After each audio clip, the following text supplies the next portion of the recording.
안녕하세요. 오늘도 리뷰를 하려고 제가 왔는데요. 오늘은 지금까지 했던 일본 드라마 리뷰가 아니라 뮤지컬을 리뷰를 해보려고 합니다. 제가 좋아하는 취미 같은 게 별로 없거든요. 근데 그 중에서 조금 사람들한테 얘기를 할 만한 게 드라마 보기, 영화 보기, 뮤지컬 보기인데요. 사실 오늘은 그냥 뮤지컬 리뷰가 아니라 제가 너무너무 좋아하는 박강현 배우님의 뮤지컬 그리고 그간 봤던 공연들을 리뷰를 해볼까 합니다. 사실 제가 최근에 디어 에반 헨슨을 보면서 박강현 배우님을 다룬 그런 콘텐츠를 너무너무 하고 싶다라는 생각이 들었어요. 근데 이제 잠깐 미루고 있다가 박강현 배우님의 버블 소식에 제가 너무 기쁜 나머지 미루던 이 콘텐츠를 드디어 해보려고 합니다. 버블 오픈 너무너무 감사드리고요. 지금부터 시작을 해볼까요? 저는 뮤지컬을 처음 보기 시작한 20살 이후부터 강현 배우님의 뮤지컬을 단 한 번도 놓치지 않고 쭉 보고 있는데요. 제가 근데 주위 사람들이 요즘에 어떤 연예인 좋아해? 라고 하면은 진짜 항상 박강현 배우님을 이야기를 하는데요. 제가 이런 강현 배우님을 처음 알게 된 계기는요.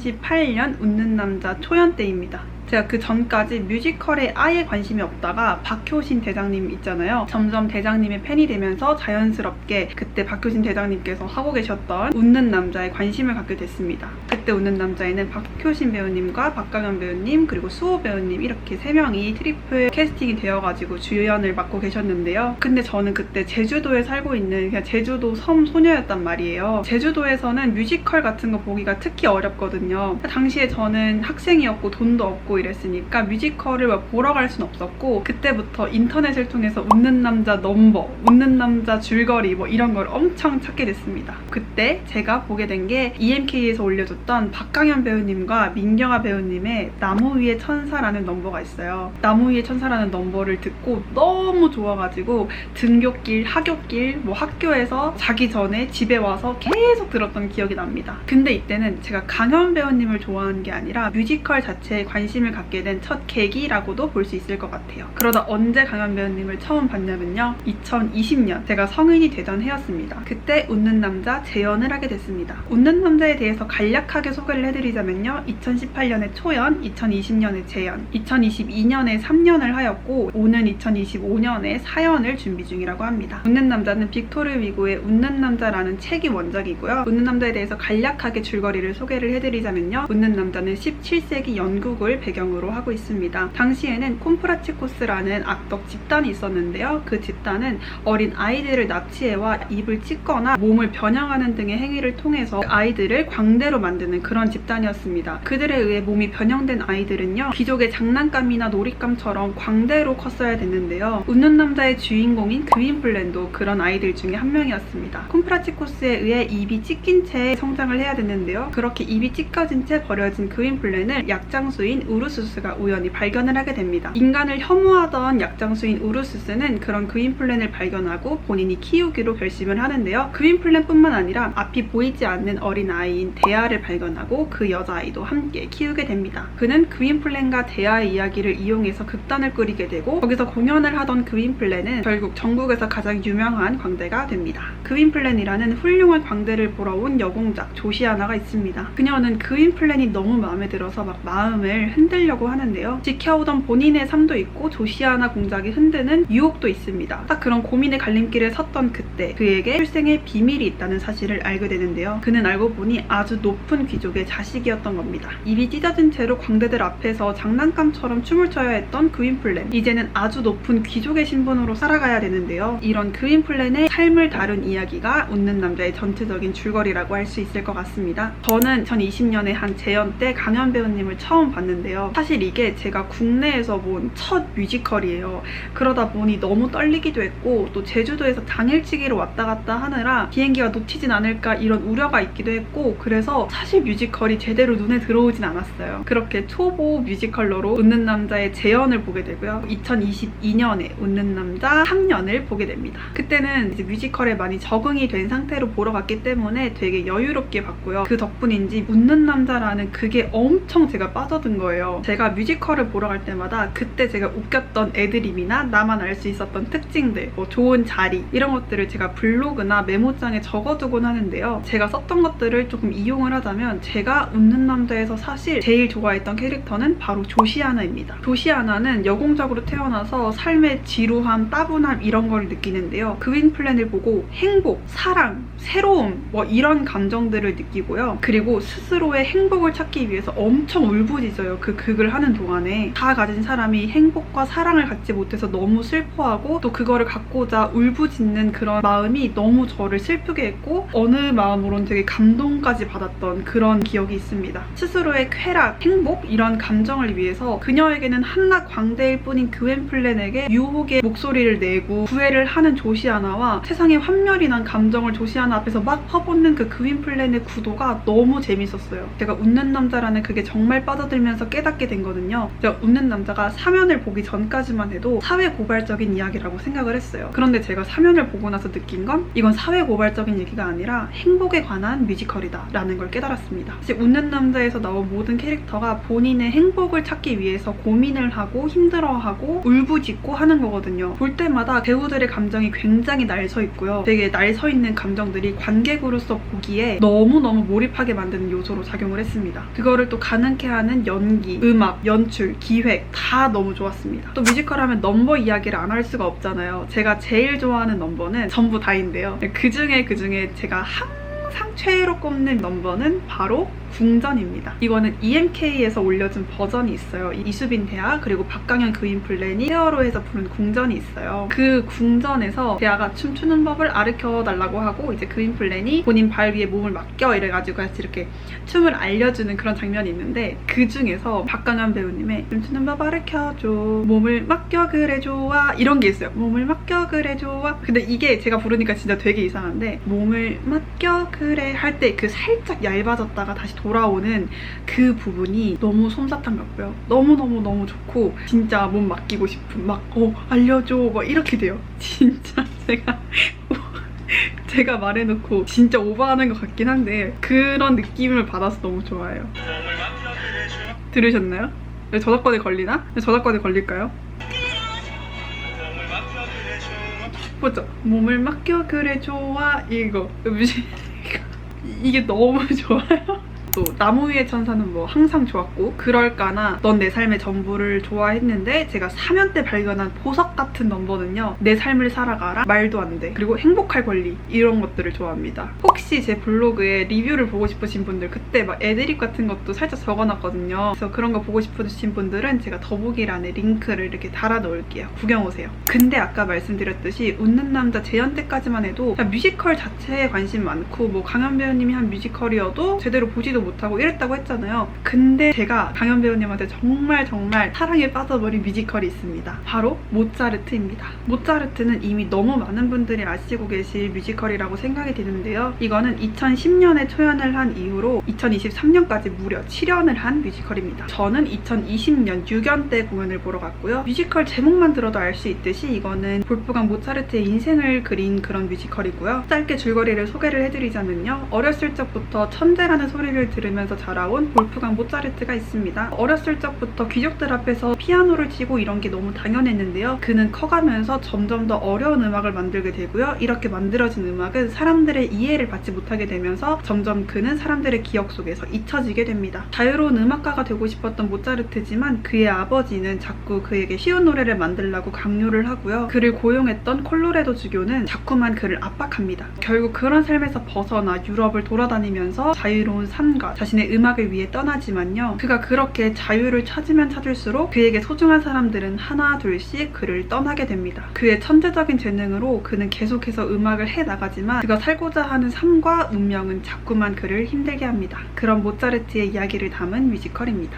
모차르트를 보기 전까지만 해도 저는 정말 다양한 뮤지컬을 봤어요. 레베카도 보고 렌트도 보고 뭐 이것도 보고 저것도 보고 막 정말 다양하게 봤었는데요. 사실 이때는 제가 뮤지컬을 좋아해서 본다라는 것보다 뮤지컬을 좋아하고 싶은 사람이었어요. 왜 이때까지만 해도 뮤지컬에 이렇게 빠져들지 못했을까라고 생각을 해보면요. 제가 생각했던 뮤지컬은 엄청나게 감정이 날서있고 생동감이 있고 제가 실제로 보기 힘들었던 그런 무수히 많은 감정들을 한순간에 내 눈에 딱 볼 수 있는 그런 것들을 꿈꿨기 때문인 것 같아요. 그런데 제가 실제로 봤던 뮤지컬은 아무래도 짜여진 것들이 티가 나게 마련이고 배우와 배우의 동선이 정해져 있고 연출이 있기 때문에 제가 생각한 것보다는 좀 많이 짜여져 있네 라는 생각을 했기 때문이에요. 그렇지만 이게 당연할 수밖에 없는 게 배우들은 이미 몇 번이고 몇 번이고 반복을 해서 이 극을 하고 있는 거고 연습을 무수히 많이 했을 거잖아요. 그래서 저는 진짜가 보고 싶어서 왔는데 이게 진짜인가? 라는 생각을 항상 할 수밖에 없었습니다. 충족되지 않은 그런 기대감이 있는 찰나에 강연 배우님이 한 모차르트를 봤는데요. 강연 배우님이 모차르트 커튼콜 내내 눈물을 못 참아서 계속 이렇게 엄청 힘들어 하셨어요. 그걸 보면서 제가 깨달은 거죠. 아, 가짜, 짜여진 것 이런 것들은 어떻게 보면 내 선입견일 수가 있겠구나. 이 배우분들은 항상 진짜의 그런 감정을 끌어올려서 정말 많은 에너지를 쏟았는데 나의 색안경 때문에 이거를 제대로 느끼지 못하고 있었구나 라는 것을 깨달았습니다. 배우님을 보면서 너무 멋있다고 생각이 들었어요. 어떻게 매번 이렇게 큰 에너지 소모를 매 무대마다 할 수 있을까? 너무너무 멋있다 라는 생각을 하게 됐습니다. 그 이후로 제가 박강은 배우님이 너무라는 말밖에 제가 계속 할 수밖에 없는데 너무 멋있고 너무 좋은 거예요. 그래서 이제는 뮤지컬에 빠져들긴 했지만 뮤지컬을 쫓아다니는 게 아니라 박강현 배우님을 쫓아다니기 시작한 거예요. 그러니까 뮤지컬을 보러 갔을 때 박강현 배우님이 계신 페어를 선택하는 게 아니라 박강현 배우님을 보러 갔는데 그 형태가 뮤지컬인 게 되어버렸습니다. 그래도 전 뮤지컬을 좋아하는 게 맞겠죠? 그리고 다음은 제가 제일 좋아하는 뮤지컬인 그레이트 코멧을 보러 가게 됩니다. 이건 2021년에 초연을 한 작품입니다. 이거는 이머시브 형식을 띠고 있는데요. 이머시브 형식이다 보니까 무대 안에 객석에 있기도 하고요. 1층 객석까지 배우님들 뛰어오셔서 춤을 추기도 하는 등 엄청나게 공간 활용이 큰 그런 공연이에요. 이거는 1812년 모스크바를 배경으로 합니다. 러시아의 귀족인 피에르는 매일 삶의 의욕도 없이 술을 마시면서 무기력하게 하루하루를 살아갑니다. 그런 피에르의 가장 친한 친구인 안드레아가 있습니다. 안드레아는 아름다운 그의 약혼 여인 나타샤를 두고 전쟁에 참여를 해야만 했는데요. 혼자 남겨진 아름다운 여인 나타샤는요, 우연히 연회장에 갔다가 젊은 군인인 아나톨을 만나게 됩니다. 아나톨과 나타샤는요, 그 연회장에서 잠깐의 대화를 하게 되고 나타샤는 그 과정에서 새로운 설렘을 느끼게 됩니다. 다음 연애에도 만나게 된 두 사람은 서로에게 사랑이라는 감정을 느낀다는 것을 확신을 하게 됩니다. 그러나 나타샤에게는 이미 안드레아라는 약혼자가 있잖아요. 그런 나타샤는 아나톨에게 너무 빠진 나머지 사랑의 도주를 하기로 결심을 합니다. 그러나 아나톨은 나타샤의 생각만큼 순박하고 착한 그런 남자가 아니었는데요. 과연 나타샤는 아나톨과의 사랑을 지켜낼 수 있을까요? 사실 그레이트 코멧은 제가 지금 말씀드린 줄거리보다 훨씬 더 복합적이고 더 장대한 이야기를 갖고 있습니다. 오늘은 박강현 배우님의 리뷰 특징인 만큼 박강현 배우님께서 맡은 아나톨 캐릭터 위주로 제가 줄거리를 소개를 해드렸는데요. 그레이트 코멧이라는 작품은 훨씬 더 철학적이고 깊은 이야기를 갖고 있으니 꼭 뮤지컬로서 한번 봐보시는 것을 추천을 드립니다. 이거는 제가 총 3번을 예매를 했었는데요. 첫 번째가 2층석이었고요. 그리고 두 번째가 코멧석이었어요. 그리고 세 번째가 1층석이었는데요. 셋 다 자리가 되게 좋았지만 제가 제일 기대한 건 아무래도 코멧석이었습니다. 아까 이거 이머시브 공연이라고 했잖아요. 무대 안에 객석이 있는데 그 무대 안에 있는 객석을 코멧석이라고 불렀습니다. 코멧석이 2종류인가 4종류가 있었는데 처음 볼 때 딱 보니까 강현 배우님이 여기 코멧석에 가가지고 막 말도 많이 하고 엄청 이렇게 치근덕 대시더라고요. 그래서 제가 진짜 힘겹게 거기 코멧석을 재빠르게 예매를 했어요.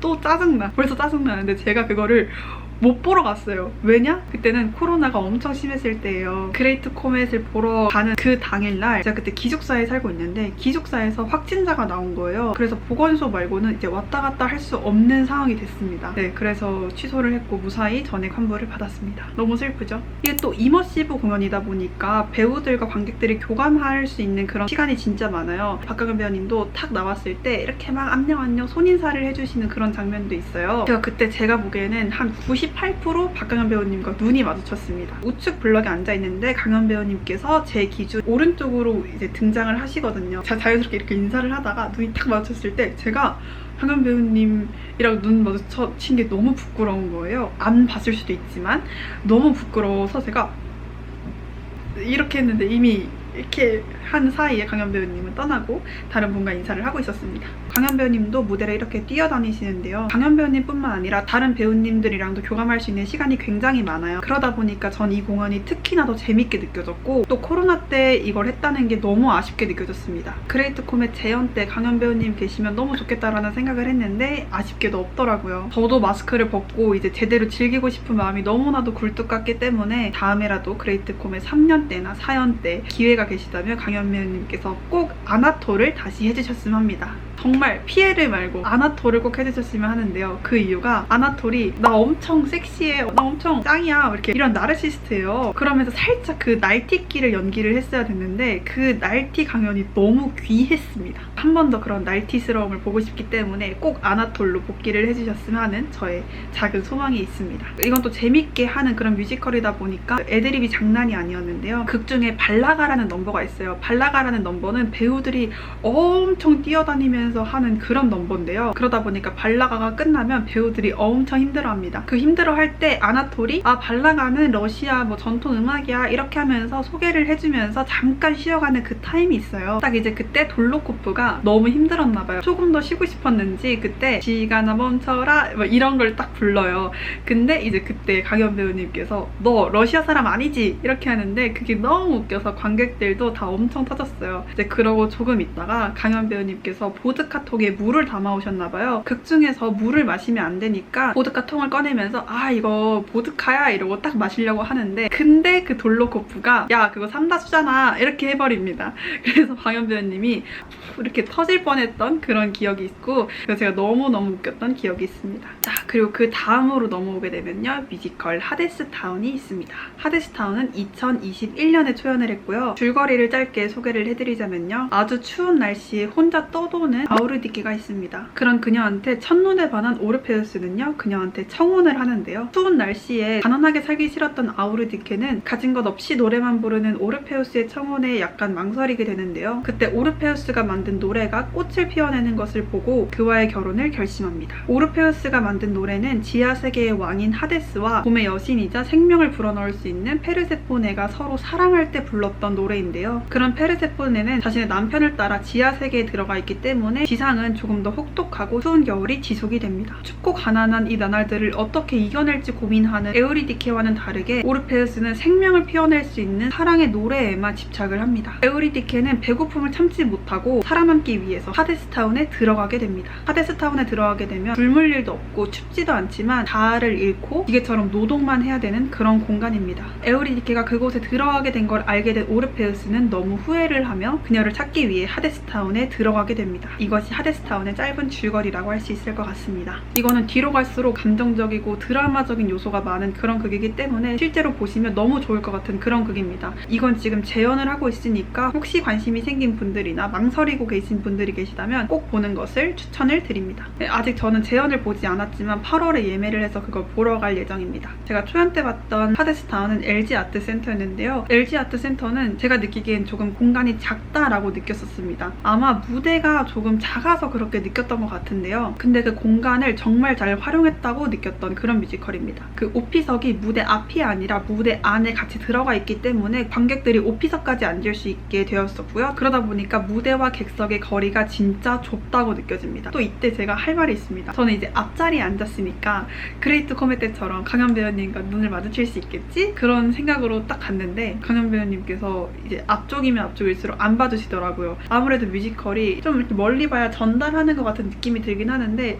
앞을 그렇게 진짜 앞을 그렇게 한 번도 안 봐주실지는 몰랐어요. 이게 뭐 나쁜 건 아니니까 그냥 제 예상과 달랐을 뿐이니까 이렇게 꽃이라고 치면은 꽃을 뭐 이렇게 줄 순 당연히 없잖아요. 그러니까 이렇게 뻗지만 나는 아래에 있었다는 거 스스로가 너무 웃겼던 그런 기억이 납니다. 이것도 하고 싶었던 사담 같은 건데요. 하데스 옷이 너무 매트릭스 옷 같아요. 롱 가죽 잠바 입고 오는데 처음 볼 때부터 매트릭스가 너무 연상이 돼가지고 집을 맨 처음에 잘 못했었어요. 최애 넘버는 아무래도 에픽3인데요. 이번에 가게 되면 조금 바뀔 수 있을 것 같긴 한데 사실 맨 처음엔 에픽3 들으러 간 거거든요. 에픽3는 가성으로만 때려주기 때문에 노래가 진짜 부르기 어렵다고 느껴지는데요. 그거를 감미로운 목소리로 시종일관 때려주는 그 강현 배우님의 목소리가 너무 좋아요. 이것도 하데스타운 공식 유튜브에 올라온 영상이 있기 때문에 그것도 꼭 봐보시기 바랍니다. 너무 추천드려요. 하데스타운이 끝나고 웃는 남자를 다시 하시는데요. 이거는 아까 3연까지 설명을 했기 때문에 패스하도록 하겠습니다. 그리고 다음에 보러 가게 된 것이 웨스트 사이드 스토리인데요. 웨스트 사이드 스토리는 제가 초연인 줄 알았는데 알고 보니까 1997년에 초연을 했던 작품이에요. 제가 보러 간 2022년 작품이 4연 작품이었습니다. 이거는 1950년대 미국 뉴욕을 배경으로 하는데요. 셰익스피어의 로미오와 줄리엣 있잖아요. 그것의 현대판이라고 생각을 해주시면 됩니다. 대립되는 두 갱단이 있습니다. 제트와 샤크인데요. 제트는 백인 청년들로만 이루어진 갱단이고요. 샤크는 이민자들로만 이루어진 갱단입니다. 이때 백인의 청년 토니가 있습니다. 토니는 제트의 구성원 중에 한 명이었는데요. 이제는 이 갱단 일을 더 이상 하지 않고 평범한 청년으로 살아가고 있었습니다. 근데 이때 제트의 갱단들이 샤크한테 결투를 신청하게 되고, 그러면서 제트의 멤버들이 토니에게 야, 와서 힘 좀 실어줘 라고 하게 됩니다. 토니는 제트 멤버들의 부름에 수락을 해서 이 파티에 가게 되고, 거기서 샤크의 우두머리인 베르나도의 동생 마리아를 만나고 둘은 사랑에 빠지게 됩니다. 그 파티장에서의 싸움을 통해 제트와 샤크의 갈등은 점점 더 심해지는데요. 그와 반대로 마리아와 토니의 사랑은 점점 더 깊어지게 됩니다. 이런 줄거리고요. 들으면 들을수록 너무 로미오와 줄리엣과 똑같죠? 제가 웨스트 사이드 스토리를 보고 그때는 느낌을 적지 않고 딱 한 줄 적었어요. 2~3시간 동안 사랑 타령하는 강연이 너무 좋다라고 제가 적어놨었어요. 뭐 순박한 연기, 날티 강연 다 좋지만 마리아랑 사랑 타령만 하는 강연이 얼마나 좋은지 아시나요? 보는 내내 너무 행복했습니다. 뮤지컬을 한 번도 보지 않으셨던 분들도 쉽게 볼 수 있는 그런 뮤지컬이라고 생각이 드는 게, 로미오와 줄리엣 자체의 줄거리가 너무 유명하기 때문에 웨스트 사이드 스토리에 배경 지식 같은 거 없어도 그냥 볼 수 있고 쉽게 이해할 수 있는 그런 극이에요. 뮤지컬 할 때 특히 시대극이고 이름도 막 다양하게 나오고 하면은 멀리서 누가 누군지 솔직히 보이지도 않는데 이해하기 너무 어렵잖아요. 그런데 웨스트 사이드 스토리는 그런 거 없이 모든 분들이 쉽게 이해하면서 볼 수 있는 그런 극이라고 저는 생각이 듭니다. 다음으로 말씀드리고 싶은 뮤지컬은요, 멤피스입니다. 멤피스는 2023년에 초연을 한 작품인데요. 줄거리는요, 이건 1950년 미국을 배경으로 합니다. 이때 미국은 백인과 흑인을 차별하는 게 너무 당연했던 시대인데요. 그때 흑인 음악에 푹 빠져있던 백인 청년 휴이가 있습니다. 휴이는 자꾸 흑인들이 하는 언더그라운드 클럽을 가는데요. 그 클럽에서 흑인들이 백인인 휴이를 들어오지 못하게 출입을 금하는데 휴이는 아랑곳 않고 거의 매일 그 클럽에 출석을 합니다. 그러던 어느 날 그 클럽에서 클럽 주인장 델레이의 동생인 펠리샤의 노래를 듣게 되고요. 휴이는 펠리샤한테 반하게 됩니다. 그날 이후로 휴이는 펠리샤의 아름다운 목소리와 노래를 이 세상에 알려야겠다라고 생각을 하게 됩니다. 흑인들의 노래가 알려지기에는 너무 어려웠던 그때 그 시기에 휴이는 방송국 라디오 DJ로 일자리를 구하려고 하지만 아무도 그를 뽑아주지 않습니다. 그러나 자유로웠다 혹은 살짝 또라이였던 휴이는 백인 전용 라디오를 트는 한 방송국에 가서 DJ가 잠깐 자리를 비운 사이에 그 DJ 부스에 들어가서 자기가 좋아하는 흑인 노래를 탁 틀어버립니다. 그걸 계기로 10대 백인들 사이에서는 흑인 노래가 유행을 하기 시작합니다. 네, 이런 내용입니다. 이것도 뒤로 갈수록 너무너무 좋았던 그런 극이에요. 사실 저는 휴이라는 캐릭터를 조금 이해하지 못한 게 있어요. 법칙은 어기고 자기가 원하는 게 있으면 되게 도전적으로 달려들고 저러다 큰일 나면 어떡해? 라는 걱정을 하게 만들었던 그런 휴이의 행보였는데요. 마지막으로 가면 갈수록 휴이가 너무 불쌍하기도 했고 애틋하기도 했지만 오히려 멋있다는 생각이 들었어요. 제가 잠깐 스포를 하자면 마지막에 결국에 펠리샤가 다른 남자 만나고 휴이만 자기가 좋아하는 음악을 하면서 남아있잖아요. 그리고 마지막에 딱 재회를 하잖아요. 근데 그때 너무 휴이가 불쌍했는데 왜 동시에 멋있냐는 생각이 들었냐면, 결국에 휴이는 자기가 지키고자 하고 싶은 걸 딱 지켜낸 그런 사람이잖아요. 세상에 유혹이 오기도 했고 흔들리기도 했지만 자기가 원하는 구체적인 이상향이 딱 있었고 그 이상향을 지키기 위해 온 마음 다해서 딱 지켜내려는 그런 모습이 너무 멋있게 느껴졌습니다. 그걸 지켰음에도 불구하고 따라오지 못하는 사랑이라던가 돈이라던가 그런 게 너무 휴이를 보는 저를 안타깝게 만들었어요. 그렇지만 자유로운 휴이도 쓸쓸한 휴이도 굉장히 속이 잘 잡혀있는 멋있는 어른이라는 생각을 했습니다. 그리고 멤피스의 넘버들이 진짜 흑인 음악을 갖고 와서 모티브로 만든 그런 음악이 있기 때문에 조금 현대적인 음악과 많이 닿아 있다고 생각이 들어요. 그래서 이 음악을 딱 처음 접하시는 분들도 그루브 타면서 신나게 부를 수 있는 그런 노래들이 많기 때문에 저는 멤피스도 정말 추천을 드리고 싶습니다. 다음으로 말씀드릴 뮤지컬은요, 뮤지컬 디어 에반 헨슨입니다. 이거는 2024년 초연을 한 작품이에요. 사회 불안장애를 갖고 있는 에반 헨슨이 있습니다. 에반 헨슨은 지속적으로 병원을 다니는데요. 이 병원에서 에반 헨슨의 헨슨에게 치료 목적으로 내준 숙제가 스스로에게 편지를 쓰는 것인데요. 그래서 에반 헨슨은 매번 제3자가 쓰는 것처럼 디어 에반 헨슨에게 라고 시작되는 편지를 매번 씁니다. 그리고 여름방학이 끝나고 개학날이 찾아옵니다. 에반 헨슨은 여름방학 동안에 다친 팔에 깁스를 하고 학교에 가게 되고요. 그리고 학교 컴퓨터실에서 스스로에게 보내는 편지를 쓰기 시작합니다. 디어 에반 헨슨. 그걸 프린트를 하려는데요. 사실 외국 드라마를 조금 보시면 아시겠지만 이런 깁스를 한 곳에 친구들이 낙서를 하거나 이름을 적어주는 것이 친하다는 증표이자 좀 그들 친구끼리의 문화인데요. 에반 헨슨도 자신의 깁스에 친구들이 이름을 써줬으면 좋겠고 그걸 또 엄마한테 보여주고 싶은데 그 주변에 있는 사람들은 아무도 에반 헨슨에게 이름을 써주지 않습니다. 그렇게 조금 우울한 마음을 가지고 썼던 편지를 프린트를 하려고 하는데요. 아무도 없는 줄 알았던 컴퓨터실에 한 명이 있었습니다. 바로 코너 머피입니다. 코너 머피는 부유한 집안에서 자랐지만 마약을 하기도 하고 우울증이 있는 아이였는데요. 그는 에반 헨슨의 깁스에 이렇게 하면 우리가 친해 보이겠지. 너도 친구 없고 나도 친구 없잖아 라고 하면서 자신의 이름을 적어버립니다. 그리고 에반 헨슨이 썼던 그 편지를 딱 보게 되는데요. 그 편지에는 코너 머피의 동생인 조이에 대한 이야기가 담겨 있었고 코너 머피는 그걸 읽고 분노를 하면서 그 편지를 돌려주지 않고 가져가 버립니다. 그리고 그 다음날부터 코너 머피는 학교에 나오지 않는데요. 그렇게 며칠이 지나고 코너 머피의 부모님이라는 분들이 학교에 찾아오게 됩니다. 그 부모님은 에반 헨슨을 불러서 코너 머피가 자살했다는 소식을 전달을 하는데요. 그때 에반 헨슨의 팔에 적혀 있었던 코너 머피, 죽을 때 코너 머피가 지니고 있었던 디어 에반 헨슨에게 라고 적힌 편지. 부모님의 입장에서는 코너 머피가 죽기 전에 유서로 자신의 친한 친구인 에반 헨슨에게 남긴 편지라고 오해를 해버립니다. 그렇게 에반에게 부모님의 관심뿐만 아니라 전교생의 관심이 쏠리게 됩니다. 처음 느껴본 그 관심이 나쁘지 않았던 에반 헨슨은 코너 머피와 자신이 친구였다고 이야기를 하고 그렇게 거짓말은 하나 둘씩 늘어나게 됩니다. 이건 제가 가장 최근에 본 뮤지컬이어서 그런지 아직도 이 마음에 남아있는데요. 이거를 김선영 배우님과 박강현 배우님 페어로 봤어요.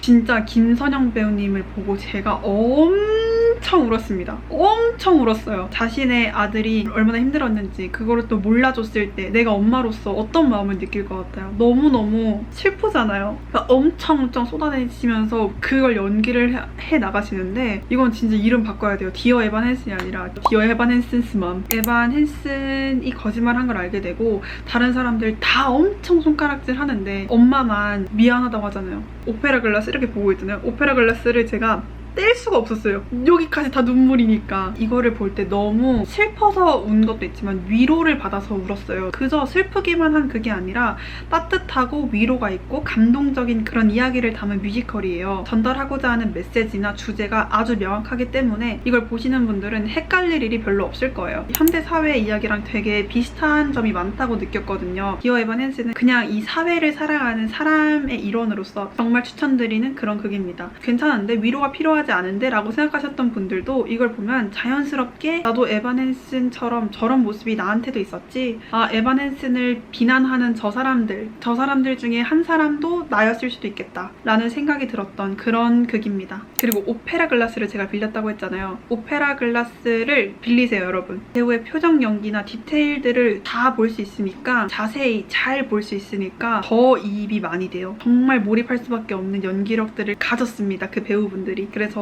앞으로 저는 모든 뮤지컬들을 볼 때 오페라 글라스를 빌리려고 합니다. 뮤지컬뿐만이 아니라 제가 봤던 헐리우드인 클래식 콘서트나 엔니오 모리콘의 영화음악 콘서트, 그리고 조광택 콘서트 이런 것들을 같이 다뤄보려고 했는데요. 사실 이것들은 다룰 게 없어요. 배우님의 뮤지컬 하는 목소리 말고 다른 목소리를 들을 수 있어서 너무 좋았습니다. 특히 조광택 콘서트에 갔던 경우에는 배우님이 하지 않았던 뮤지컬의 넘버를 커버하는 걸 볼 수 있었어요. 예를 들어 뮤지컬 레드북의 사랑은 마치를 부르는 건 여자 배우분들이잖아요. 근데 강현 배우님께서 실제 뮤지컬로 캐스팅이 될 수 없지만 좋은 넘버들을 발견해서 불러주시기도 하니까 그런 것들을 보는 재미가 있었던 것 같아요. 네, 거기 조광택 콘서트에서 불렀던 것 중에 제가 제일 좋아하는 넘버는요, 뮤지컬 드라큘라의 Loving You Keeps Me Alive라는 넘버고요. 이걸 기대하고 갔지만 실제로 들으니까 더 좋았습니다. 여기까지 여기까지 제가 준비한 강연 배우님의 공연 리뷰였고요. 유튜브를 한다는 명목으로 제가 좋아하는 것들을 막 다 드러내고 다 까보이고 있는데 뮤지컬도 좋아해주시는 분들이 많았으면 좋겠습니다. 아무튼 제가 너무너무 좋아하는 강연 배우님의 리뷰는 아마 끝이 없을 거예요. 왜냐면 저는 할 때마다 보러 갈 것이기 때문이에요. 앞으로 꾸준히 업데이트가 있을 예정이니까요. 좋아요와 구독, 댓글도 많이 달아주세요. 시청해주셔서 감사합니다. 얘 동생인 펠리샤 강연 배우님 버블 왔어요. 잠시만요.